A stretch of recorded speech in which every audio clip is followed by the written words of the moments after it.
Okay, we're going to begin to talk a little bit about what regulates the way in which we inhale and exhale. Ultimately, the respiratory muscles, both inspiratory and expiratory muscles, are stimulated by nerves, and those nerves emanate from the brain. And here we're looking at a sagittal section through a cadaver brain, and we can see the encircled highlighted area indicating a part of the brain referred to as the brain stem. Here we see what's referred to as the pons, this somewhat oval looking part, and then extending toward the spinal cord is the medulla oblongata, or medulla oblongata. It can be pronounced either way.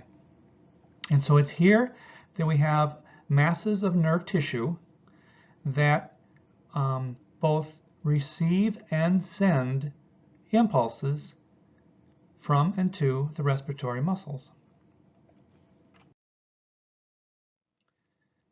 Let's focus on those nerves that emanate from the medulla and the pons.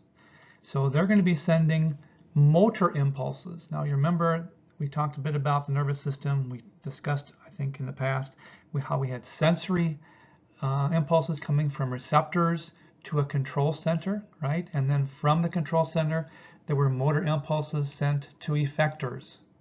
Just a fundamental part of the homeostatic mechanism, right?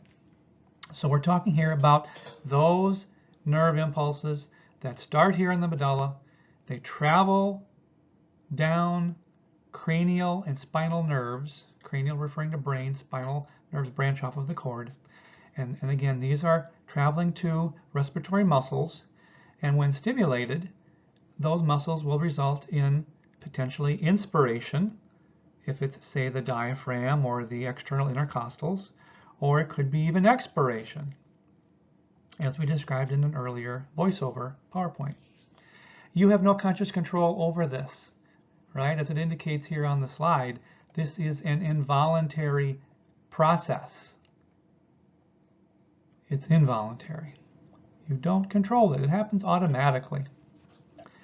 And it's really important to understand that these motor impulses that emanate from the pons and medulla are affecting not only how quickly we breathe, in other words, the rate of breathing, how many breaths per minute, but also can impact how deeply we breathe. Is it a shallower or a more typical tidal inspiration? Or if we're exercising, of course, that might require a deeper inspiration and deeper expiration. It all depends upon what? As it mentions here, it depends upon what the needs of the body are at any given time. In this diagram, again, we're focused here in the sagittal section of the brain, as we saw earlier up here. And we're looking in those areas that are, of course, shaded in orange. We're blowing that up. So here's the pons, this oval structure, right? And then inferior to that is the medulla oblongata. And we see here in the pons this kind of bluish oval colored structure. This is what's referred to as the pontine respiratory group. This is a mass of nerve tissues. Pontine just means pons. And then, as we said, just inferior to that in these two more elongated blue regions in the medulla are both the ventral and dorsal respiratory groups. Now you got to remember, what does ventral and dorsal refer to, right? Go back, exercise 2 lab manual, right? We learned about those terms. Okay. And so these respiratory centers or groups are really not only sending motor impulses, but can also be receiving sensory information from the body, all of which is designed to regulate the breathing and meet the needs of the body. This next slide simply talks a little bit more about how these two respiratory groups sort of communicate with one another. And in essence, the pons is sending impulses to the medullary region containing the ventral and dorsal groups.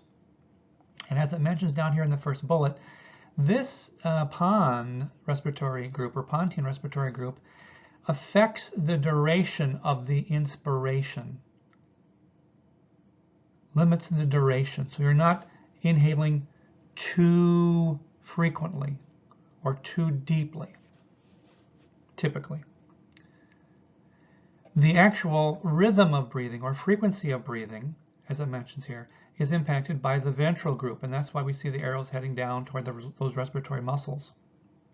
That's not to say that the dorsal group doesn't also communicate with muscles, because as we can see from the arrows, it also happens to affect those respiratory muscles, internal, external, intercostals, diaphragm, and so forth. But it appears that the dorsal group communicates with the ventral, pontine communicates with the entire medullary group, and both of these are kind of coordinating their actions such that both the rhythm of breathing and how deeply we breathe are impacted. We're going to shift gears just a little bit and talk next about a concept that's more physics related, referred to here as partial pressures. In one of the earlier voiceovers, I made mention of how when gases diffuse, we use the term partial pressure in place of concentration in the definition. Remember, diffusion we had defined as the movement of materials or substances from regions of high concentration to low concentration until an equilibrium is reached. So let's modify that definition just a bit and apply it now to gases, i.e. oxygen and carbon dioxide. So we would redefine diffusion of gases as the movement of, say, oxygen or CO2 from a region of a higher partial pressure to an area of a lower partial pressure until some sort of equilibrium takes place. So that's basically what partial pressure refers to. And let's talk a little bit more about how it's. If you look at the air in the room that you're sitting as we speak, or outside even, most of the air that we inhale is not oxygen gas. It's actually nitrogen gas. Upwards of, I believe, 77 or 78% of the air on our Earth is nitrogen gas, N2, little subscript 2, N2. It's two nitrogen atoms bonded together, triple covalent bond between those two. So oxygen only accounts for about 21% of the air in the room you're sitting at right now. So if we take 21%, multiply that by this standard atmospheric pressure, remember us talking about this in one of the earlier voiceovers, right? Outside the lungs, we said, let's assume that the outside pressure is 760 millimeters of mercury. We were comparing that to the intra-alveolar pressure, if you remember from the earlier voiceover. So if we take 21% of 760, that gives us 160 millimeters of mercury. That would be defined as the partial pressure of oxygen in the room right now where you're sitting. The partial pressure of oxygen, 160 millimeters of mercury. And we symbolize or denote that concept of partial pressure with this abbreviation, P with a little subscript O2, partial pressure of oxygen. If we wanted to express partial pressure of CO2, which we are in the last sentence, we'd put capital P with the CO2 subscript. And it's interesting to note that CO2 is also found in our atmosphere. Of course, plants use it in photosynthesis, but it's in a very small partial pressure compared certainly to oxygen. So in this case, you know, the room PCO2 right now is only about 0.3 millimeters of mercury, much, much lower than oxygen, but nonetheless it's there, right? And as we said, enough that plants can photosynthesize and take that CO2 and turn it into glucose and basically grow and make fruit and leaves and all that good sort of stuff. This second bullet simply reinforces the concept, as we talked about a few minutes ago, that when CO2 or oxygen or any gas moves or diffuses, it always does so from a higher partial pressure to a lower partial pressure until we reach some sort of an equilibrium.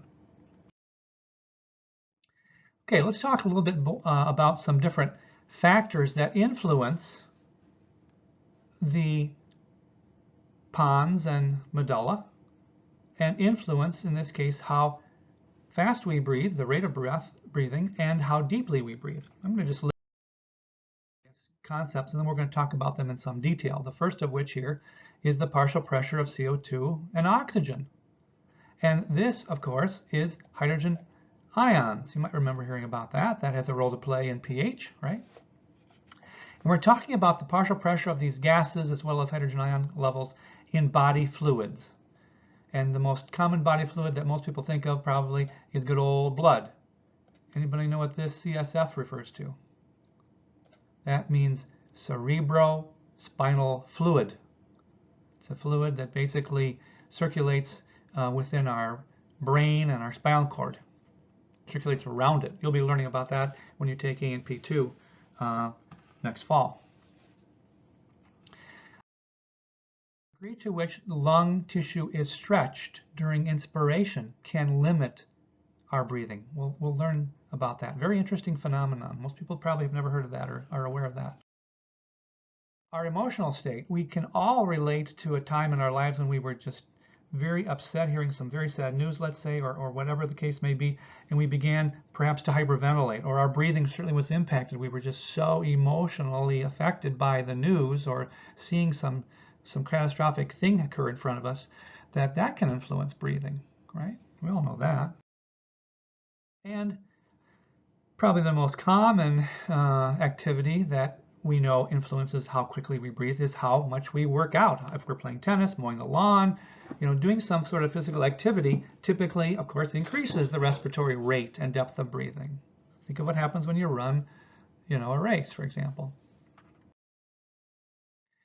All of these factors that we've talked about employ the need for receptors to detect chemical changes in the blood and CSF, which is the case, of course, for this first bullet, and that sort of relates to this first group of receptors we'll talk about called the chemoreceptors.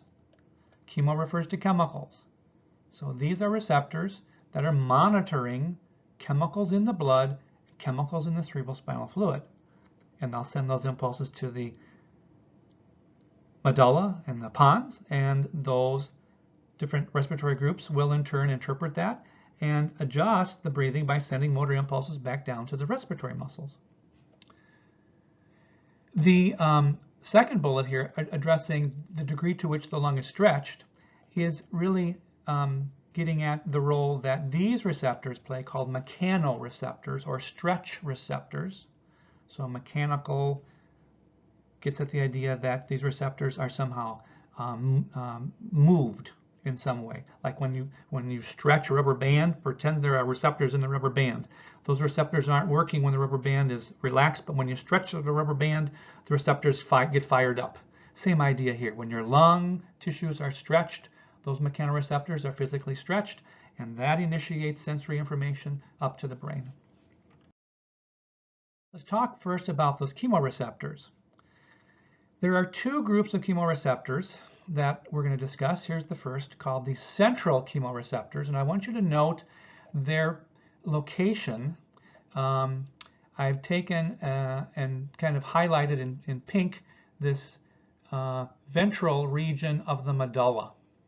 That's where those central chemoreceptors are housed, and they are monitoring the pH of the blood, specifically monitoring the hydrogen ion concentration of the blood.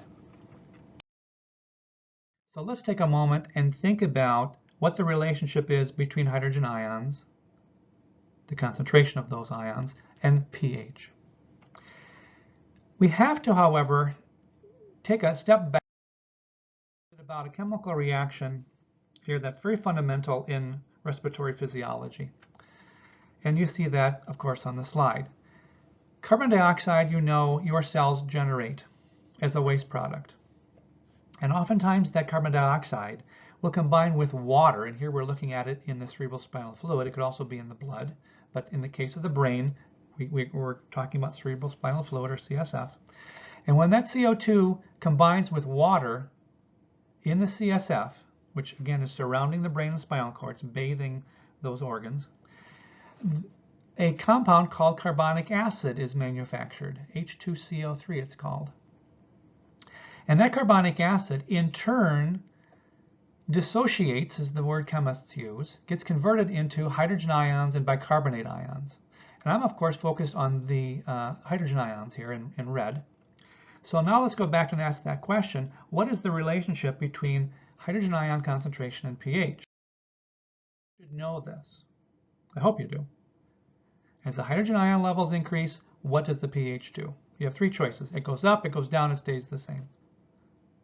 Well, it goes down. Yes, it becomes more acidic. The higher the hydrogen ion levels in a given solution like the CSF, the more acidic the CSF becomes. Okay. Let's think about what happens when we are exercising or running, for example. We know that we breathe quickly, more quickly, and deeper, no doubt, during those times of physical exertion. Why do we do that? Well, the body is responding typically to drops in blood pH or blood CSF or CSF pH levels. And that feeds back up to the brain, and the result is the pons and medulla send more frequent motor stimuli to the inspiratory muscles and expiratory muscles. And the effect is that we breathe more frequently and more deeply. Why do we do that? Well, because we want to blow off more of the CO2 that we're accumulating as a result of the exercise. Okay, so as you're exercising, your body fluid pH is dropping. We don't want that to get too low. How can we bring it up? We can bring it up by getting rid of the CO2, because if we drop the CO2 levels, that will drop the carbonic acid levels, that will drop the hydrogen ion levels, and that will cause the pH to go up. Okay, so that's basically why we breathe more frequently and deeper when we exercise. It's the body's way of maintaining homeostasis, really blood pH and blood CSF levels, or pH CFS levels. And so it makes perfect sense that we would respond by breathing quicker, more deeply, to try to maintain adequate pH. We don't want that pH to get too low. That could kill you. The second group of chemoreceptors here are located not in the brain, but rather in the heart. In the aorta here is this arch structure that we'll talk more about coming up when we get into the cardiovascular system, but this is the aorta. It's got an arch to it. You've heard of the aortic arch. So embedded in that aortic arch are structures called carotid bodies. I'm sorry, aortic bodies. I'm looking and reading at the same time here. Aortic bodies in the aorta. In the carotid arteries, which branch off of the aorta, we have another group of chemoreceptors, peripheral chemoreceptors, called the carotid bodies. Okay, so carotid bodies here in these swellings of the carotid arteries, and the aortic bodies in the aorta of the heart. Now these chemoreceptors are not monitoring blood pH or blood hydrogen ion levels like the central chemoreceptors were. They are monitoring the blood oxygen levels, and they will be stimulated if the blood oxygen levels get very, very low. Well, how low, you might ask? These peripheral chemoreceptors to be stimulated and send sensory information up to the brainstem, we would need to have blood oxygen levels fall, as it says here in the green box, to somewhere 50% or lower than normal. Now, that is something that doesn't happen very frequently. So typically, the central chemoreceptors play a much more integral role in the regulation of breathing than do the peripheral chemoreceptors. And that's indicated here at the last part of the box.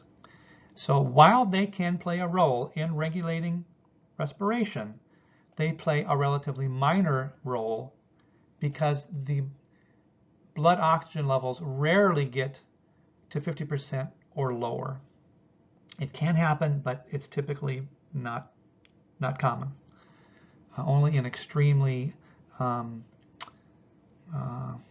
severe respiratory failure or respiratory issues would that process utilize peripheral chemoreceptors, but those are there to help if need be. Okay, getting now to the mechanoreceptors, the stretch receptors.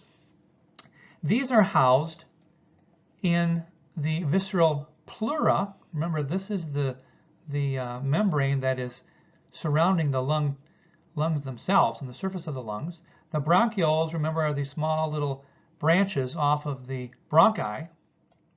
And of course, the alveoli you're familiar with, those microscopic air sacs, where gas exchange occurs between the lungs and the surrounding capillaries. When you inhale, you stretch those mechanoreceptors. The lungs are moving, the alveoli are inflating, the bronchioles are getting larger as the air moves in.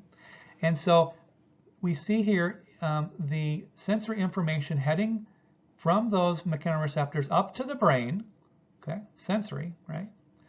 And what the brain will do is the respiratory centers will in turn send motor impulses back down to the respiratory muscles.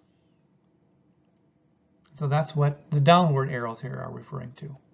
Going to the diaphragm, going to the external intercostals, and that prevents lungs from overinflating. The sensory pathway that I was referring to a few moments ago employs a pair of nerves referred to here as the vagus nerves. Okay, and what they're doing is they are regulating, or I should say informing, the respiratory center by actually inhibiting, they send what are referred to as inhibitory sensory impulses, so that we don't send too many back down to the diaphragm, to the external intercostals. Because if we didn't inhibit those impulses, we might end up over-inflating the lungs and causing damage to the lungs. Okay? So these are inhibitory sensory impulses coming from these different mechanoreceptors, putting sort of a little bit of a brake here, minus is what indicates here, putting a brake on the respiratory center so they don't send too many motor impulses down to the respiratory muscles, the external intercostals and the diaphragm. It's called the Herring-Brewer or inflation reflex.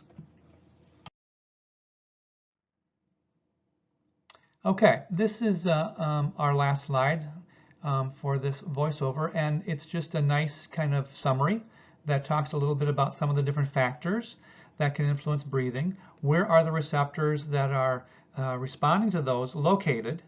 What is the response? And what is the effect? So this is just simply a review of what we just spent the last 24 minutes talking about. Okay, we got one more voiceover to do, and that will wrap up the respiratory chapter.